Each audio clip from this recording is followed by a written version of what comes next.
Now, today in this class we are dealing with ledger. Okay, and this is nothing but an introduction topic regarding ledger. Okay, and all the journal entries that were recorded in journal, they are to be shown in this ledger. And the way of posting the journal entries into ledger, we'll call that thing as posting. Okay, so what we will do in this posting, all the individual accounts, whatever it may be that we come across in journal, they must be shown separately, one after the other, one by one, one by one, one by one. We have to show them, okay, one after the other. And the total summary of all the accounts, we will call that thing as ledger.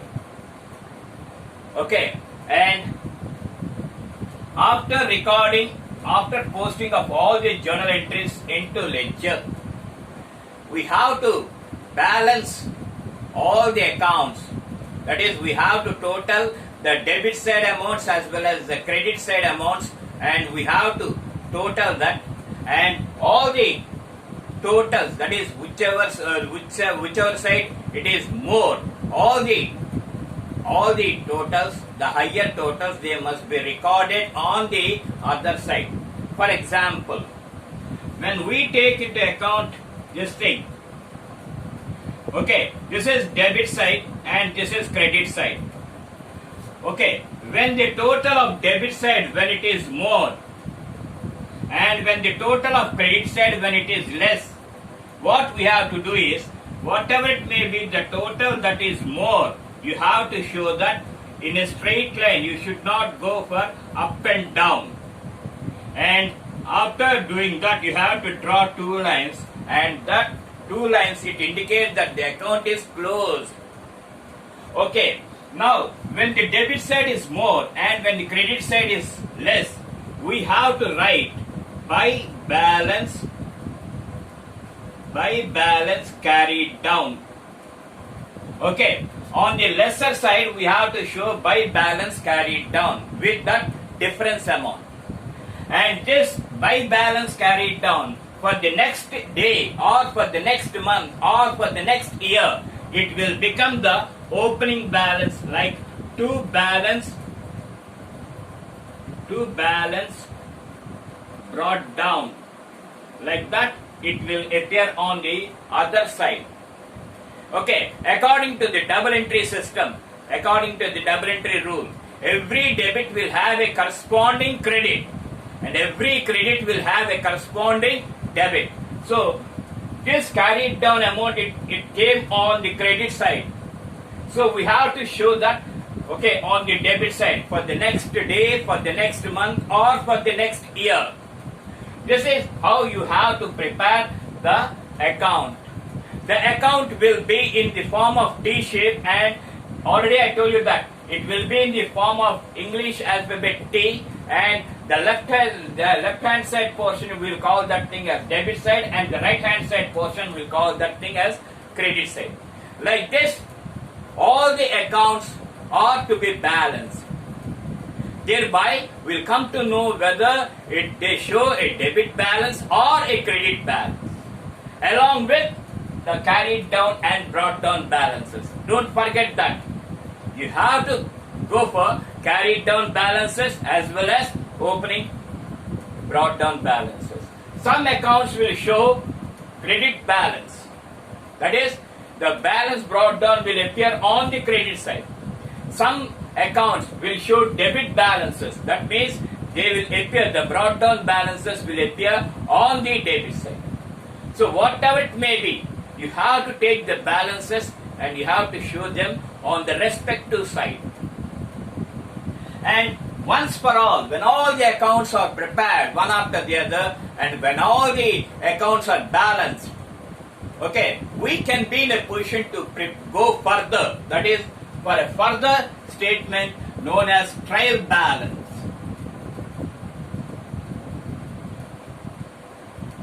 And we will see this trial balance afterwards in the coming classes. What is trial balance, how it is prepared, All these things we'll see in the coming classes. But whatever it may be, the accounts that are prepared and whatever it may be, the balances that were derived, okay, they must give us a clear-cut picture of this trial balance. Like this, you will come across the ledger. This is only an understanding and introduction topic. Okay, in the next class I am going to show you the format and how the ledger accounts are to be prepared.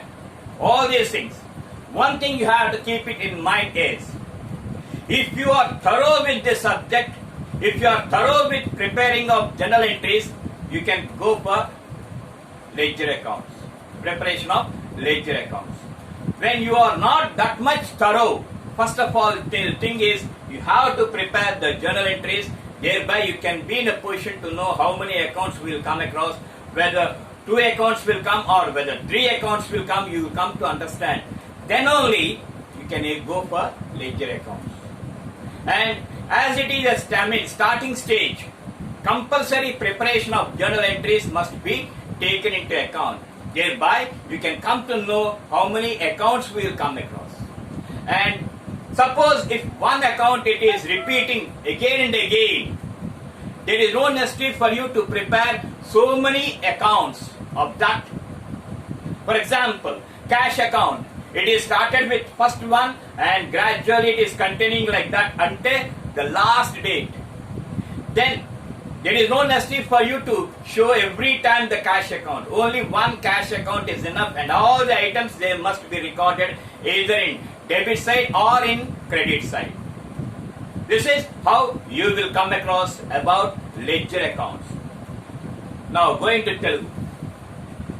చిట్టా గురించి మనం తెలుసుకున్నాం. చిట్టా పద్ధతులు ఎలా తయారు చేస్తారో అనేది తెలుసుకున్నాం. ఈ చిట్టా నుంచి తర్వాత వచ్చే పుస్తకాన్ని ఆవర్జ అని పిలుస్తాం. ఈ ఆవర్జ అంటే ఏంటంటే వేరు వేరు ఖాతాల తాలూకు సమూహాన్నే మనం ఆవర్జ అని పిలుస్తాం. ఈ ఆవర్జాలో అనేక రకమైన అంటే వేరు వేరు రకాలైన ఖాతాలు మనకు వస్తాయి. అవి వ్యక్తిగత ఖాతాలు కావచ్చు, నామమాత్రపు ఖాతాలు కావచ్చు, వాస్తవిక ఖాతాలు కావచ్చు, ఏవైనా ఇవన్నీ ఒక వరుస క్రమంలో, ఓకే, కాలానుగుణంగా వరుస క్రమంలో మనం రాసినట్టయితే ఆ సమూహాన్ని మనం ఆవర్జ అని పిలుస్తాం. గుర్తు పెట్టుకోండి, ఆవర్జాలో మనకు వేరు వేరు ఖాతాలు వస్తాయి. నేను క్రితం క్లాసుల్లో చెప్పాను, ఆవర్జ అనేది ఎప్పుడు ఇంగ్లీష్ ఆల్ఫాబెట్, ఇంగ్లీష్ అక్షరం దీని పోలు ఉంటుంది. డెబిట్ సైడ్ ఎడమ వైపు భాగాన్ని డెబిట్ వైపు అని, కుడివైపు భాగాన్ని క్రెడిట్ అని మనం రాయడం జరుగుతుంది. డెబిట్ అంశాలను డెబిట్ వైపు, క్రెడిట్ అంశాలను క్రెడిట్ వైపు రాసిన తర్వాత తప్పనిసరిగా ప్రతి సైడు మనం టోటల్ చెయ్యాలి, అంటే కూడాలి. కూడిన తర్వాత ఎక్కువ టోటల్, ఎక్కువ మొత్తం ఎక్కడ వస్తుందో ఆ మొత్తాన్ని తక్కువ ఉన్న సైడ్ కూడా మనం వేసుకోవాలి. వేసుకున్న తర్వాత పై ఎక్కడ తక్కువ ఉందో దాన్ని అటువైపు పై చేర్చిన నిల్వ,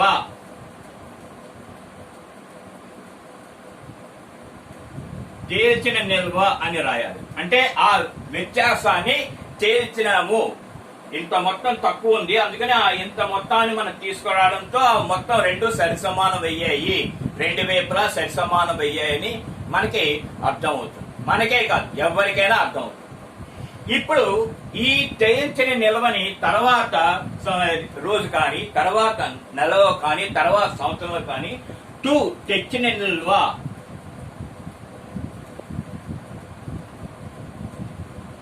తెచ్చిన నిల్వ అని చూపించవలసి ఉంటుంది. ఓకే, జంటబద్ధ విధానం తాలూకా సూత్రాన్ని ఆధారం చేసుకుని ఈ ఖాతాను తయారు చేస్తాం. జంటబద్ధ విధానం తాలూకు సూత్రం ఏంటంటే ప్రతి డెబిట్ అంశంలకు సమానముగా ఒక క్రెడిట్ అంశం ఉండును, అలాగే ప్రతి క్రెడిట్ అంశములకు సమానముగా ఒక డెబిట్ అంశం ఉండును. ఇది జంటబద్ధ విధానం తాలూకా సూత్రం. ఈ సూత్రాన్ని ఆధారంగా చేసుకుని ఈ ఆవర్జ ఖాతాను తయారు చేయడం జరుగుతుంది. ఈ ఆవర్జ ఖాతాని ఇలా చేర్చిన తర్వాత కొన్ని ఖాతాల్లో డెబిట్ నిల్వలు కనిపిస్తాయి, కొన్ని ఖాతాల్లో క్రెడిట్ నిల్వలు కనిపిస్తాయి. ఓకే, దేని మట్టుకు అదే కనిపిస్తుంది తప్పించి మనం సమానం చేయవలసిన అవసరం లేదు. కేవలం ఖాతాను ముయ్యడానికి మాత్రమే తప్పించి ఈ నిల్వలతో మనకి ఎటువంటి సంబంధము లేదు. మీరు గుర్తు పెట్టుకోవాల్సింది ఏంటంటే ఈ తెచ్చిన నిల్వ అది డెబిట్ వైపు కనిపిస్తున్నదా క్రెడిట్ వైపు కనిపిస్తున్నదా చూసుకో. దాని ప్రకారంగా మనం ఈ అంకణ ఆవర్ధ తర్వాత మనం తయారు చేసేది అంకణాన్ని తయారు చేయడానికి మనకి చాలా దోహదపడుతుంది. ఈ అంకణ అంటే ఏంటి అనేది తర్వాత తరగతుల్లో నేర్చుకుంటాం. ముందు లెడ్జర్ అనే దాని తాలూకా సూక్ష్మంగా తెలుసుకోవడం, దీనికి సంబంధించిన ఫార్మేట్ ఏ విధంగా ఉంటుంది, ఏ విధంగా మనం వీటిని తయారు చేయొచ్చు అనేది తర్వాత తరగతిలో తెలుసుకుంటాం. ఇకపోతే మీకు ఇప్పటి వరకు ఎన్నో తరగతులు మీరు చూసే ఉంటారు నావి. సో మీకు ఏమైనా సందేహాలు వచ్చినట్టయితే, ఏ సబ్జెక్ట్ అర్థం కాకపోయినా మీరు ఎటువంటి తడబాటు లేకుండా తప్పనిసరిగా నాకు తెలియజేయవలసిందిగా ప్రార్థన. అది అకౌంట్సా, కామర్సా, లేకపోతే ఎకనామిక్సా, లావా, ఇవేమీ కాదండి. ఇలాంటి వ్యత్యాసం పెట్టుకోకుండా మీకు తెలియని సబ్జెక్టు, మీకు గల సందేహాల్ని నాకు తెలియజేసి తద్వారా నా దగ్గర నుంచి మీకు కోరిన విధంగా మాకు సహాయం చేయమని అర్థించినట్టయితే నాకు చాలా సంతోషం. అలాగే తప్పనిసరిగా ఈ వీడియో క్లాసెస్ చూసి మీకు నచ్చినట్టయితే సబ్స్క్రైబ్ చేయవలసిందిగా కోరుతున్నాను. ఇట్లు